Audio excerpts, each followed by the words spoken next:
If you have topics you would like to have us discuss on the Aging Well podcast, please click on the links in the episode description to send us a text or record your message or comments. We'd love to hear from you and how we can help you age well. If you benefit from the Aging Well podcast and would like to support the content financially, please click on the Support the Show link or support our affiliates and advertisers.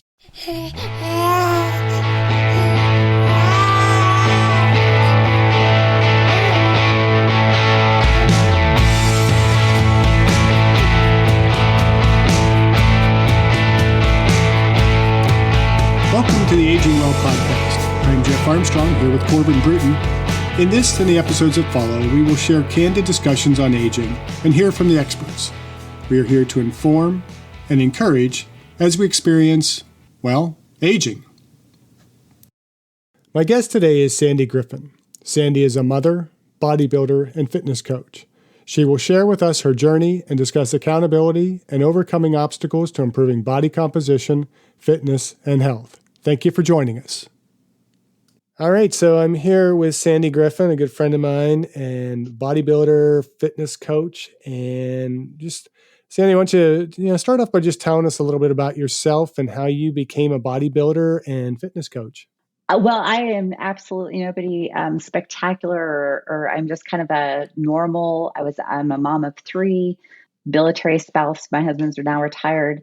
And my journey kind of started over in Europe. The first year that we moved overseas was challenging for many reasons, just being uprooted from America and living in a different culture, all the food that we weren't used to. And it's kind of like a lot of like Oregon and Seattle weather, kind of gray, drizzly. And that was a challenge when we first got there. So my journey actually begins with failing health. I was kind of pile driving my health into the ground. With all those things, the food, the lack of activity, a little bit of depression, just kind of settling into everything new. And I ended up within the first year gaining about 35 pounds. And then my weight just continued to keep going. And it got to the point where I had let my health fail to the point I was pre-diabetic. I had hypertension that was not being treated. I had to have my gallbladder removed. And the markers for that are female, fat, 40, and fertile. And I was kind of overshooting that mark because I was only 33. And because of the weight gain, I started to experience knee and back pain as well.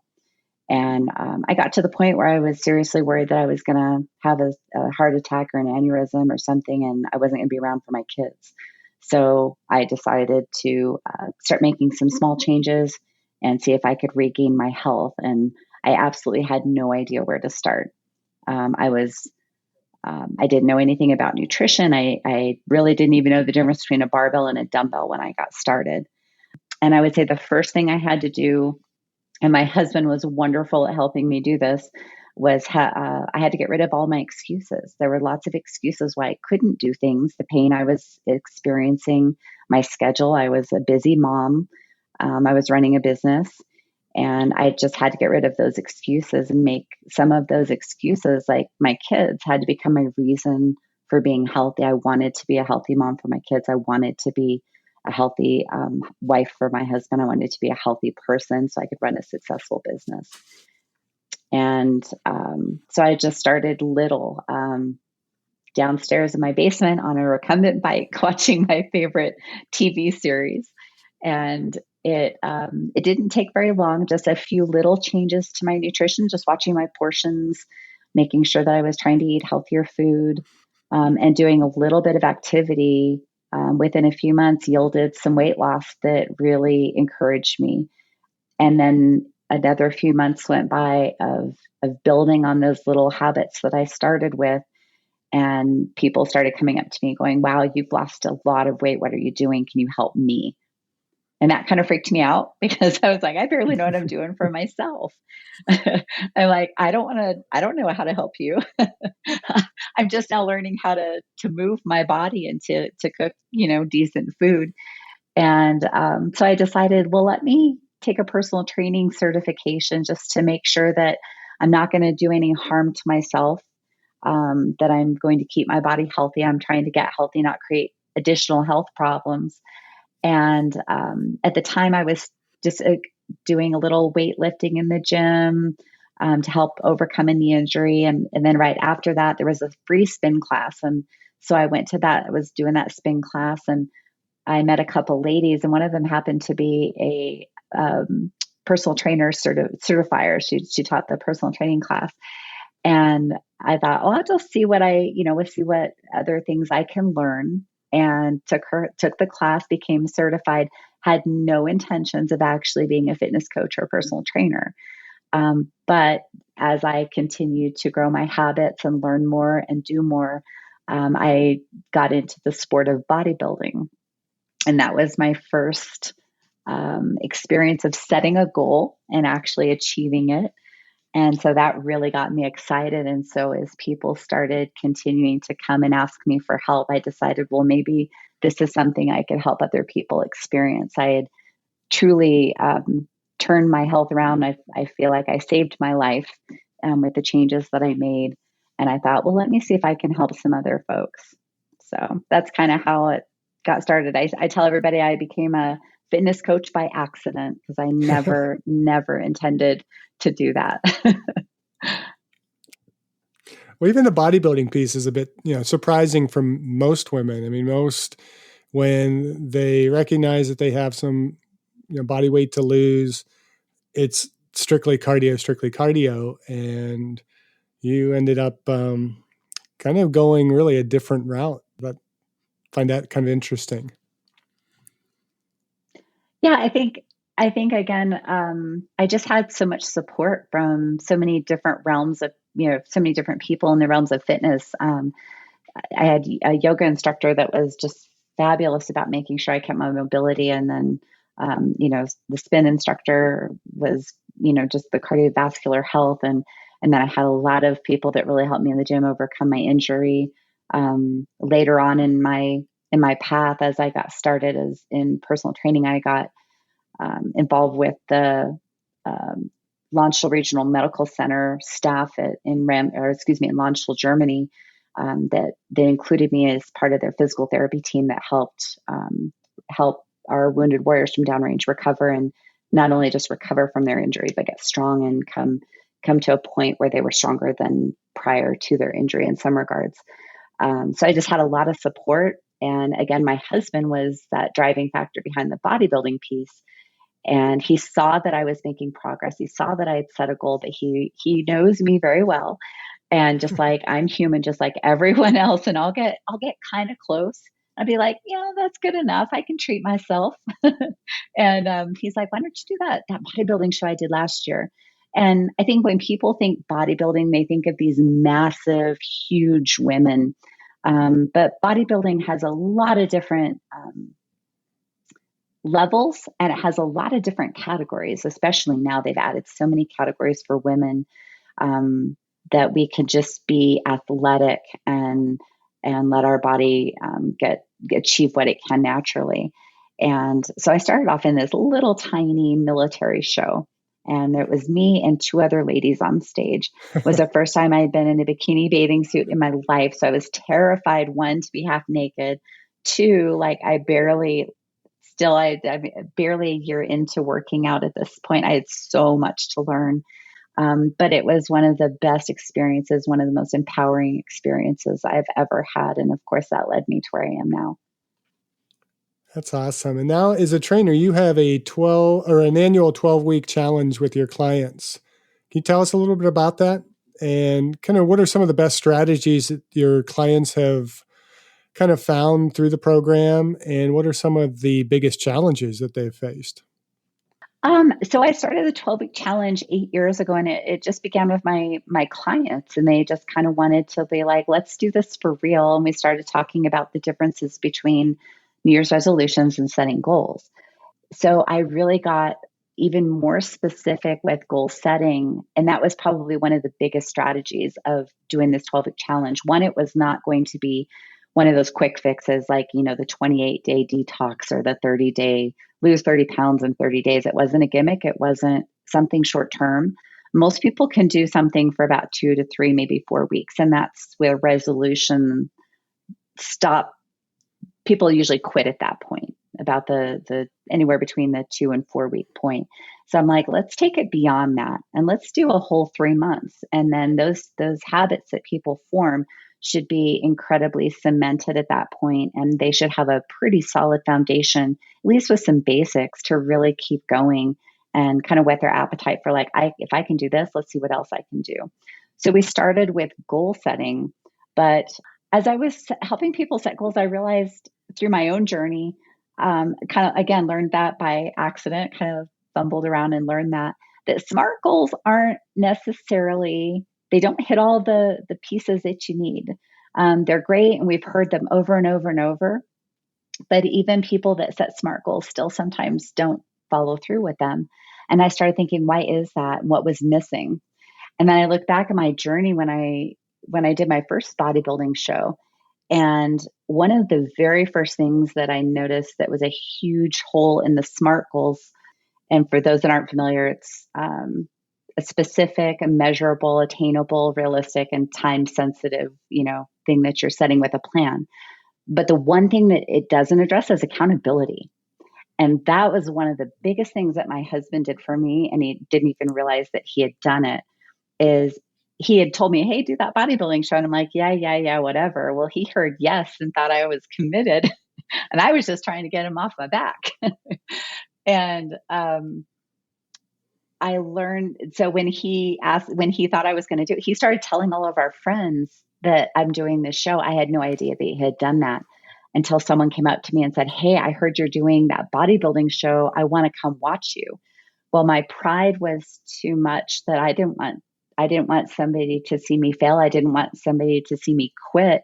So I was like, okay, I guess I'm doing this because now somebody's watching me. And I'm an overachiever, and I wanted to make sure that I did it, and I did it well.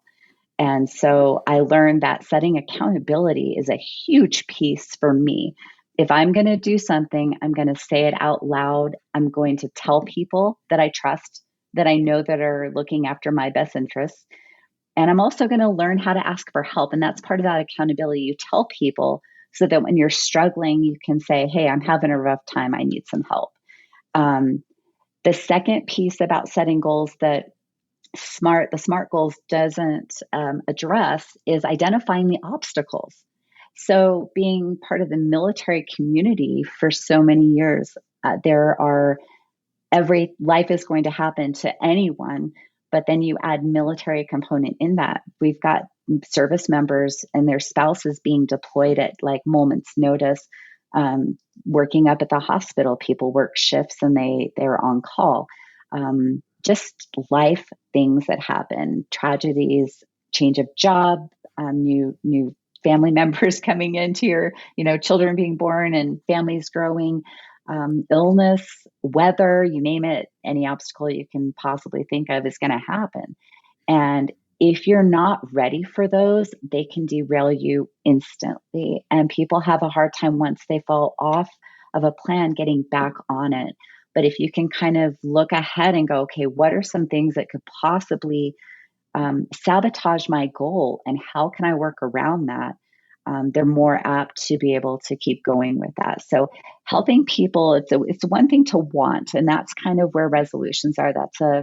That's a wish or a desire, but a goal is actually something that you formulated a plan and you've really thought everything through as detailed as you possibly can. And asking for help and asking for accountability and identifying your obstacles with an alternate plan so that it may slow you down a little bit, but it's not going to completely derail you, was probably one of the biggest things about the 12-week challenge. And that didn't even address what the challenge was for. So, and I would say the next strategy in getting this put together was education. There's so many people that want to lose weight. That's probably one of the biggest resolutions that get made every single year.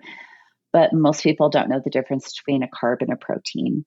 They don't know what is an appropriate amount of calories to consume. They don't understand how sugar, initiates that inflammation response in your body, and taking that down can help prevent prediabetes and can prevent inflammatory response in our body. And also, people go in too hard, too fast, and injure themselves. So teaching people injury prevention, just educating them on how to stay safe as you begin an exercise program, were the two biggest strategies. Because without those two things, no matter what this challenge involved, it was going to fail.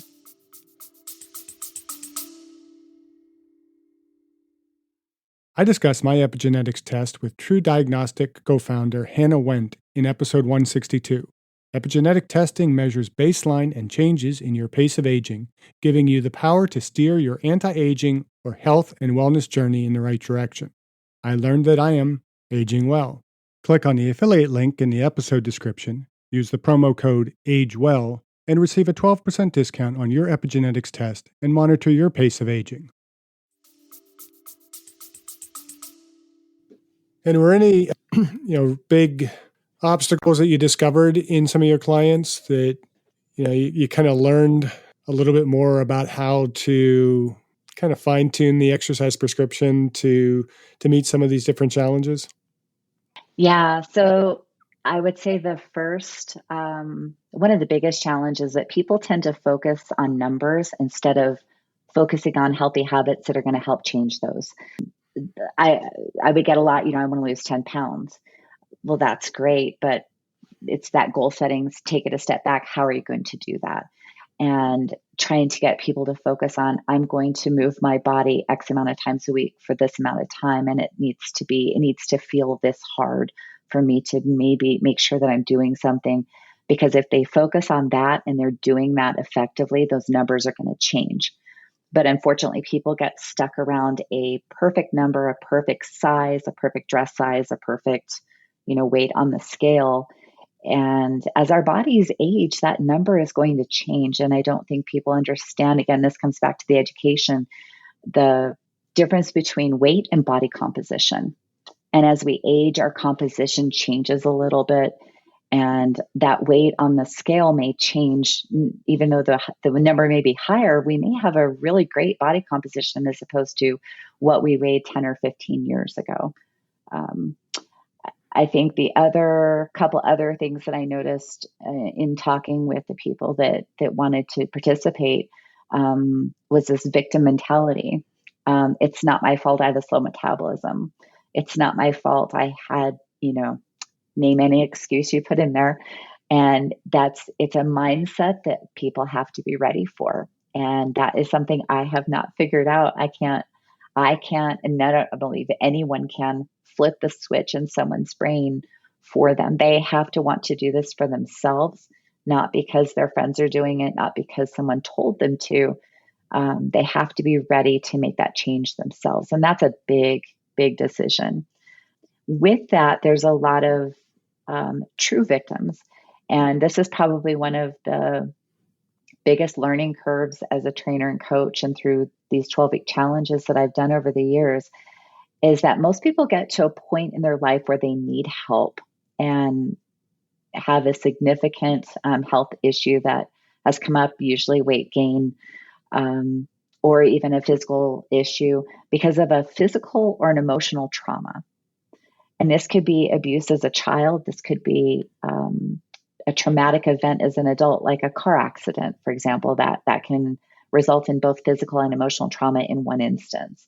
And helping people overcome that, because you have to know their story. If you don't know where they're coming from and how they got to where they are, it's very hard to truly help them and get them at a point where they feel confident, that they are willing to push a little bit harder to work through some pain, and to get to a point where they feel like they're in control again. And I can write workout programs and cardio programs, and they're amazing. But if I haven't understood where this person is at, that may fall flat. So it's not always about just the exercises or the movement or the cardio. Sometimes you have to dig a little bit deeper. And that can be a challenge for coaches and trainers as well, because that gets into a whole different mental health realm as well. I think on a lighter note and a surface thing, and it continues to be a challenge. And it's because I think social media is one of our most wonderful and most horrible inventions, is our need to be entertained. People can't just stick with a program for a long period of time. They constantly want to change it up. They want to, there's all this chat about muscle confusion, and, they have to do 18 different classes in the month. They have to do a little bit of everything instead of just focusing on one and really working their body to the best of its ability. And again, taking those small steps to build a foundation. You can't put a roof on a house before you build the walls. But everyone, I think we have an attention deficit when it comes to fitness that causes a lot of challenge. And then every year, and I still haven't been able to figure this one out. For example, last year we had 264 participants, and only 32 actually finished it to the very, very end. And so a lot of people, if they don't win something, they're not going to finish it. Well, I didn't win, so what's the point? Instead of realizing that just everything that they've done to be a part of this challenge is winning. You've made your body healthier. You've made your body stronger. And this is a lifetime change that we're working for, not just a quick fix. So if you've completed 3 months of these healthy activities, you have won, and it's not meant to end there. It's meant to keep going. So those are some of the challenges that, some of them I've kind of figured out, but I can't, you can't do everything. Some of them I haven't figured out at all. Well, and I think one challenge you had, at least in the last year, was dealing with COVID and, people not being in the gyms. And you also had, much more international competition going there. You elaborate a little bit on that? Yeah. So with COVID, it posed challenges for everyone, of course. As fitness trainers, we had a really unique challenge because I've very much a hands-on, one-on-one type of trainer, and I love being present. And taking that to a virtual method was not something I was really excited about doing, but ended up being a fabulous tool. So I had a fitness app that I branded for my clients and took this into the challenge this year. And it was really a great tool. And it had its challenges as well. I think everyone, especially during the first year of the pandemic, was a little bit of that virtual fatigue. We got tired of Zoom. The word Zoom just kind of caused PTSD a little bit, I think. But the app allowed people, there was some connectivity there. There was group chats, and you could see when a workout was completed. And so checking off an actual checklist kind of gives you that sense of accomplishment, and that you feel good about, like, I did something healthy for myself today. And then somebody is recognizing that. So somebody is seeing that I accomplished something, because we all need that affirmation. So that was the positive of that. I think, again, back to the challenge, is that we lack that human interaction and that face-to-face interaction. So I think that also posed some challenges, even though we overcame some new ones popped up. Tell us a little bit about your approach to weight management. I recall over the weekend seeing a little video of you and the Grinch making some high-protein eggnog for the holidays. And I know you have a lot of really great recipes available on your website, and we'll make sure that the listeners can have access to finding some of that information kind of at the end of today. But if you could just tell us a little bit about your approach to weight management. Sure. So I'm a huge foodie, and that's part of the reason I got really fat and got overweight. I love food. I love the way it looks, smells, tastes, the textures. And I truly believe that as a human being, that is real important when we talk about nutrition.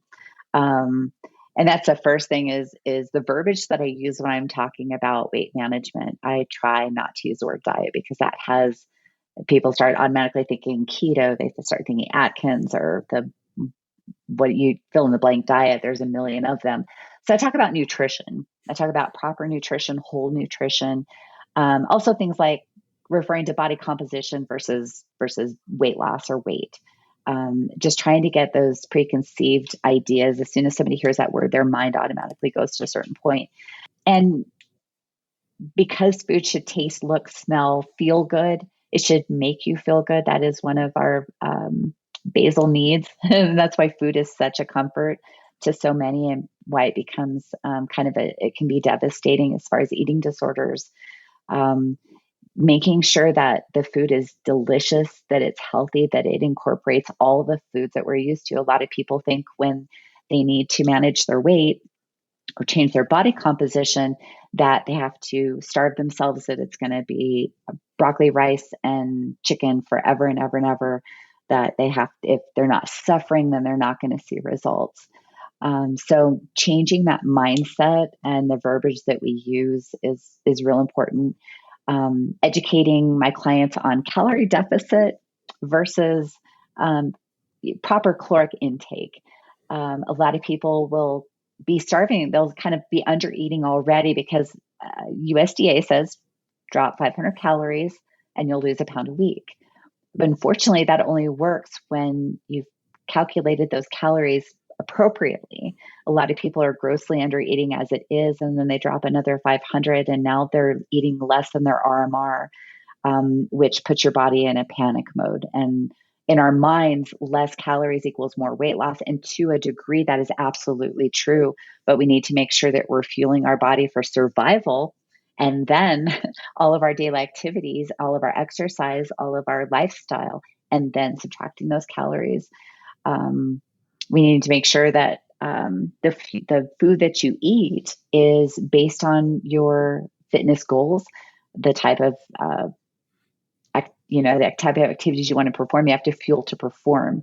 You can't put the wrong kind of fuel in a performance car and expect it to win. You have to give it, put in the right amount of just the perfect combination for it to perform well. And our bodies are exactly the same.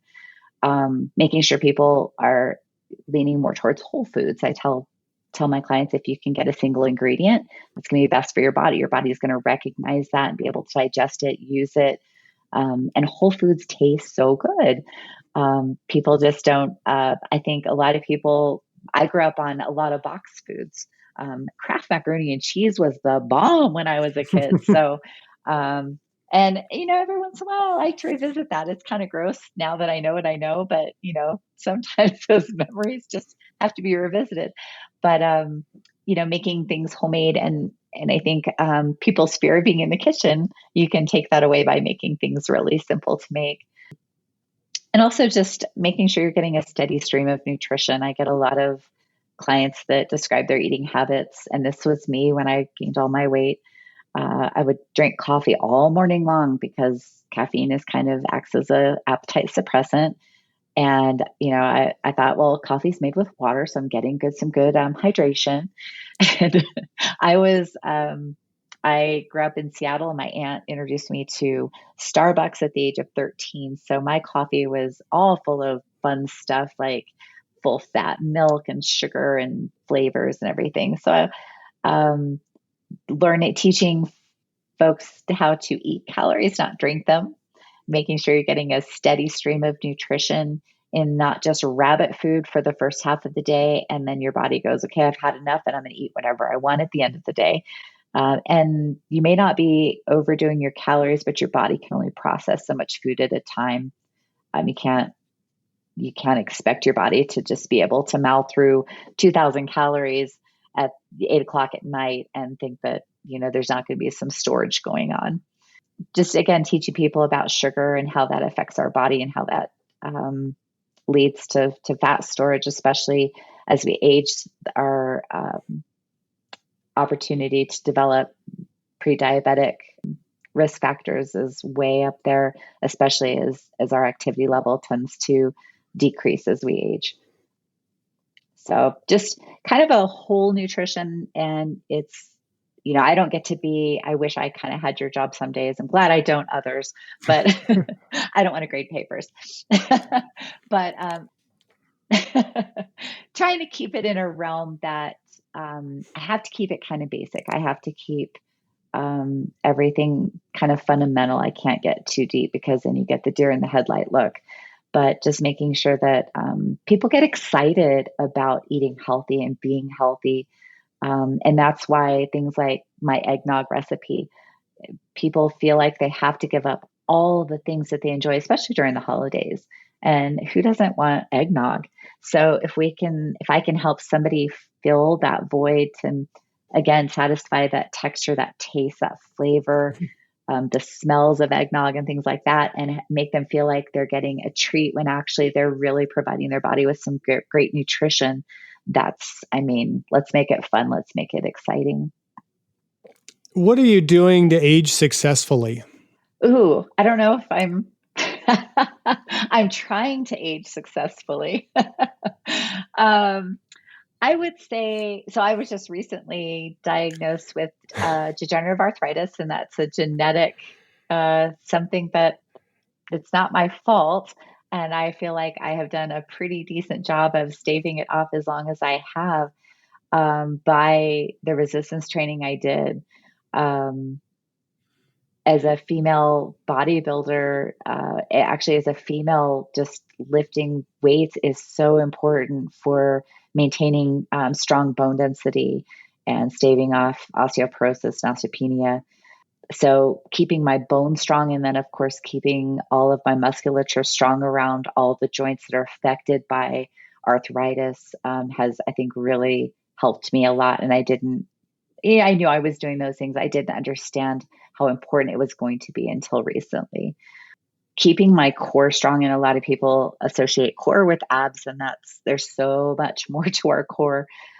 Keeping my core strength, and when I say core strength, I'm talking core is in torso, but also my core strength in my whole body, doing the fundamental movements, and everything can be modified for, depending on if someone's just getting started with resistance training in their middle age, or they're new to exercise, or they haven't done it for a while.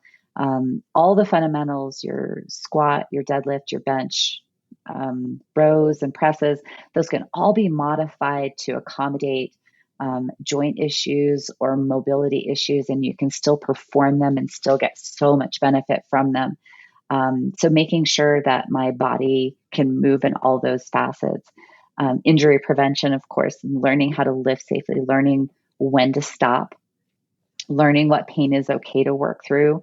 When you have arthritis, there's a degree of pain that you need to work through to make sure that those joints stay healthy, and that you keep a range of motion. I make sure that I do a variety of activities.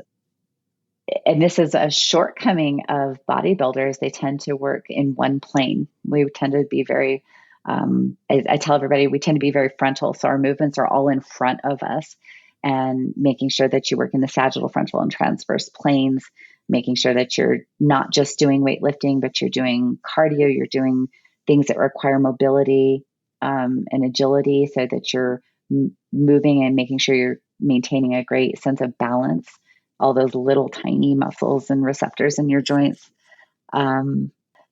Sleep. I dig sleep. I'm an 8-hour a night kind of girl. So if I'm not sleeping well, I know I'm not recovering. I know my fat loss isn't happening. And then my mindset's going to be off if I'm grumpy because I didn't sleep good. I don't have that mindset of confidence, and that I can do this, and that I'm going to work through those days where I don't feel like it. So just having a really positive, forward-thinking mindset, and that goes back to goals. I have a goal.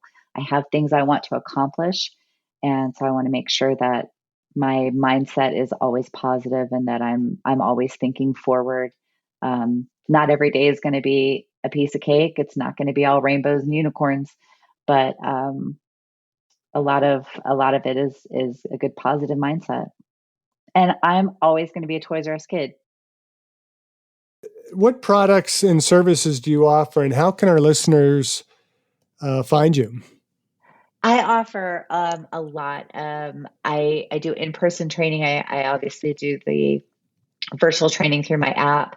I can help with injury recovery and just getting started. I love helping people that started off like me, that don't know what the heck they're doing and where to start. That's probably my favorite folks to help, because if I can do it, anybody can. I have a lot of information on my website, sandigriffin.com. and tons of recipes, lots of information there. And my story is also there. So a lot of people assume that because I'm an athlete that I've never struggled with weight loss or exercise, how to get started. And once they realize, oh, she understands, that's why beginners and folks that are kind of feel like they're stuck are some of my favorite folks to help, because it doesn't take much before you can really conquer your goals. So we lost Sandi there at the end, but thank you, Sandi. And for the listener, I will share a link to Sandi's website in the program notes, and you can reach out to Sandi if you like. Thank you for listening. I hope you benefited from today's podcast, and until next time, keep aging well.